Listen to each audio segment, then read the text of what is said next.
Els ajuntaments de Cornellà i de l'Hospitalet tenen opinions molt diferents al voltant de com solucionar el problema de les discoteques del polígon industrial Femades. Una recent sentència judicial deixa nul·les les llicències d'aquestes discoteques que pertanyen al terme municipal de Cornellà però que es troben més a prop del nucli urbà de l'Hospitalet. Els dos consistoris ja hi han dit la seva. L'últim, l'alcalde de Cornellà del PSC, que va retreure en el ple municipal d'ahir que la seva homòloga i companya de partit a l'Hospitalet parli d'assumptes que no són de la seva competència.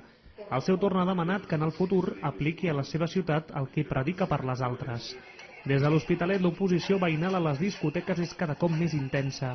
Fa una setmana, més d'un centenar de persones es van reunir, alcaldessa inclosa, per demanar que s'apliqui la sentència.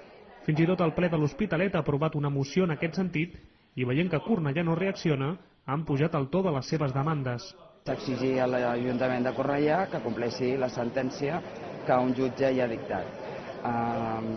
És simplement això, donem suport als veïns, donem suport, volem treure el problema que tenim en aquest moment a la ciutat de l'Hospitalet, que és com a conseqüència de l'activitat que aquestes discoteques tenen durant els caps de setmana. El rendiment econòmic de les discoteques és evident quan s'observa el volum de gent que trauen els caps de setmana, però la finalitat de les discoteques hauria de ser una altra segons les llicències que van rebre en el seu dia per part de l'Ajuntament de Cornellà.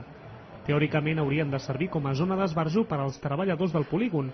Fins que no es resolgui el problema, la presència policial s'ha incrementat a la zona per evitar destrosses i actituds incíviques.